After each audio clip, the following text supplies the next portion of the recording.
సత్తార్ గారు తొందరపడి ఏం చేయకండి. నన్ను వదిలేయండి, లేకపోతే దీన్ని చంపేస్తా.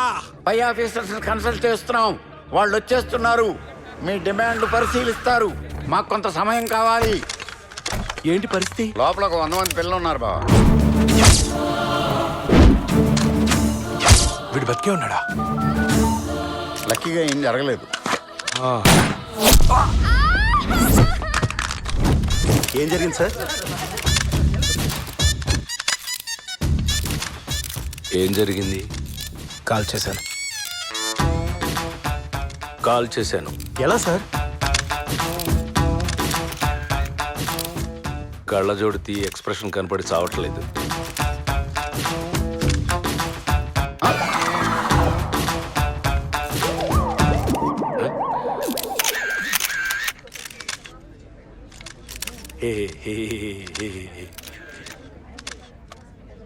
నీకు షూటింగ్ వచ్చా? దీనికి పెద్ద ప్రాక్టీస్ ఎందుకు సార్? నొక్కడానికి ట్రిగ్గర్, తగలడానికి తలకాయ ఉంటే చాలు. వెయ్యడానికి బేడీలు, తొయ్యడానికి జైళ్లు కూడా ఉన్నాయిరా. బాత్రూమ్ కమోడ్లో బ్యాక్టీరియా పోవాలంటే యాసిడ్ కొట్టాలి బాబాయ్, సెంట్ కాదు. ఆయన చిన్నపిల్లల్ని చంపేస్తానతో డిస్కషన్ లేని బాబాయ్, కాల్చి పడేక.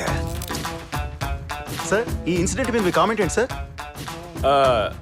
ఇదొక హఠాత్ పరిణామం, ఎవరు ఊహించనటువంటిది.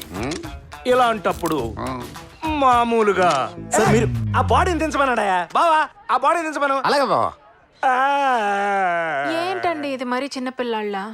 వాడు కాలుస్తున్నప్పుడు చూడాలి, గుండె జల్లు మంది తప్పుని పేల్చేశాడు దుర్మార్గుడు. సాయంత్రం పొరపాటు నిద్రపోతే ప్రెసిడెంట్ మెడల్ తీసుకున్నట్టుగా కలొచ్చిందే.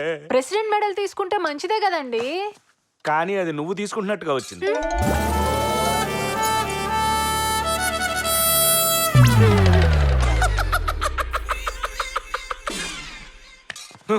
పాతికేళ్లలో ఒక్కసారి కూడా గన్ను వాడలేదే.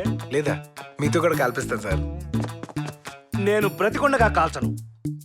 నేను గాంధీ గారి ఫాలోవర్ని. రా, మందు కొడదాం. ఇప్పుడు దాకా వాడిని తిట్టి వాడితో సిట్టింగ్ ఏంటండి? భయం వేస్తుందని హర్రర్ పిక్చర్స్ చూడటం మానేస్తామమ్మా, అదో బ్యాడ్ హ్యాబిట్. వీడు అంతే.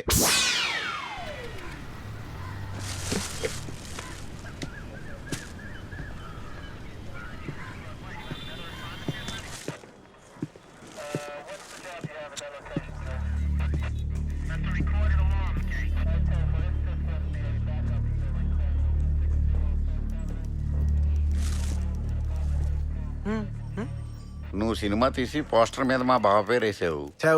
దిగ్పడక కానీ నువ్వు చంపేసిన సత్తార్ గారి దగ్గర ఈ ట్రావెల్ ఆఫీస్ పేపర్లు దొరికినాయి. దాంతో మా బావ లైఫ్ లో ఫస్ట్ టైం ఇంట్రాగేషన్ చేయడానికి ట్రై చేస్తా. అంత సక్సెస్ఫుల్ గా ఉన్నట్లేదు. వెళ్ళి చూడు. ఎవరి దగ్గర నా లెటర్ హెడ్ ఉంటే నన్ను స్టేషన్ పిలిపించేస్తారా? రోజు 190 మంది వస్తారండి పాస్పోర్ట్ ఇప్పించమని మా ఆఫీస్కి. ఎవడు క్రిమినల్ ఏంటో కనుక్కోవాల్సింది మీరు. గన్ను ఉంది కదా అని కాల్చేయడం, ఆఫీస్ ఉంది కదా అని పిలిచేయడం. బాబా పొద్దుందా అడవడ గొట్టం గడి తిడుతుంటే మీరు అందరూ ఊరుకుంటారేంటి? వాడికి కాలింది తిడుతున్నాడు. ఇప్పుడు నా ఫ్రస్ట్రేషన్ వచ్చింది. ఆ ట్రావెల్ మూర్తి మనుషులు కొట్టచ్చు. కొట్టు, నేను చూసుకుంటాను. ఇది పట్టు.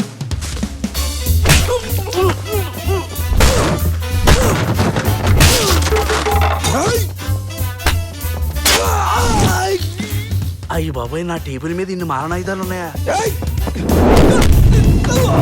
ఏంటి గొడవ? ఏంటిది? ఎందుకు కొడుతున్నాడు? ఎద్దవాళ్ళు కొట్టడానికి రీజన్ ఏంటి? కరెక్ట్. వాళ్ళు నా మనుషులయ్యా. ఎవడ్రా మిమ్మల్ని మనుషులు అందే? ఏంటి సార్ ఇది? Frustration sir.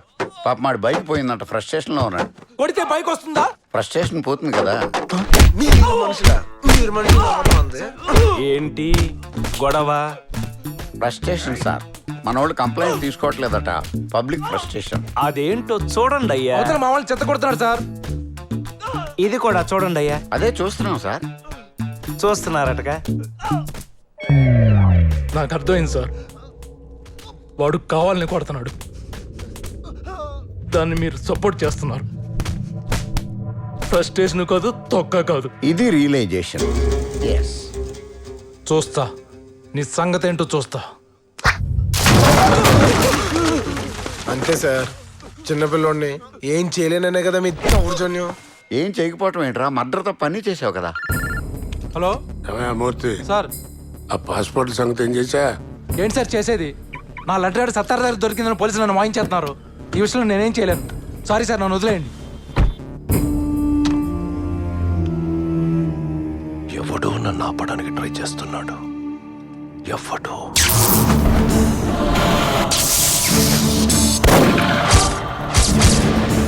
నీకే తలనొప్పి తెస్తున్నాడంటే ఆడ అమృతాంజనం అమ్మ మొగుడై ఉంటాడు. వీడి ఫోటో ఎక్కడ ఉంది ఏంటి? వాడు నీకు తెలుసా? వైజాగ్ నుంచి హైదరాబాద్ వచ్చింది ఈ యాదవని పట్టించినందుకే కదా.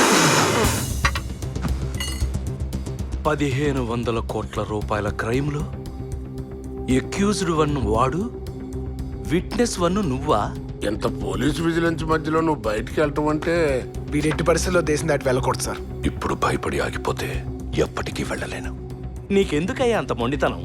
మొండితనం కాదు సార్, ఈగో. నువ్వెందుకు ఇంత రిస్క్ తీసుకోవడం అని. రిస్క్ కాదు, ఈగో. వాడి వల్ల నేను బతుకుండగానే నా ఫోటోకి దండేసి పిండం పెట్టించాడు.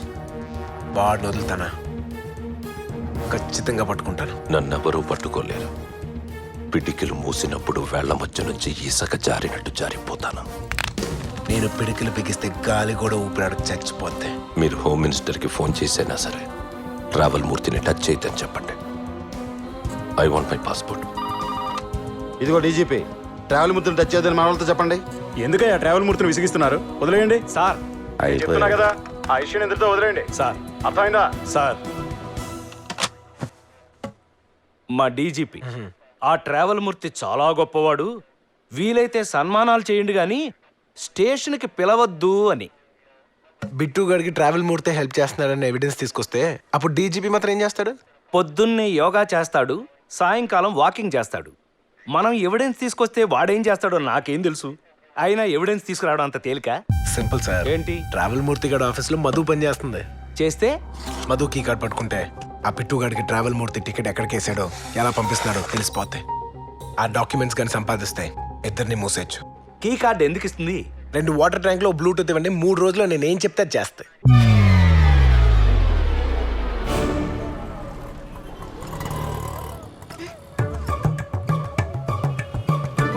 Rain on! Oh, it's raining. Come on, let's go.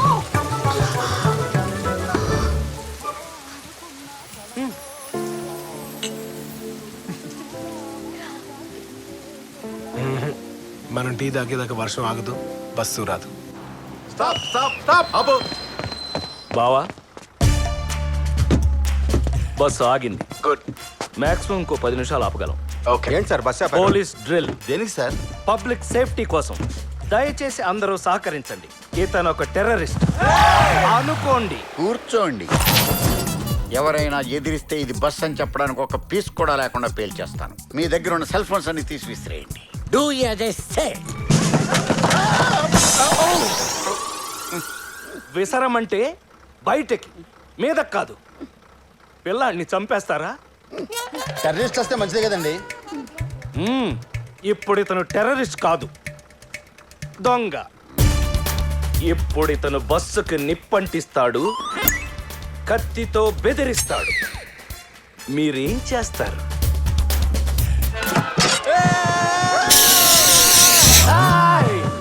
ఏంటయ్యా, ఏం చేస్తావు? చెయ్యి నరికి మంటలు ఆర్పేస్తా. ఇలా ఊది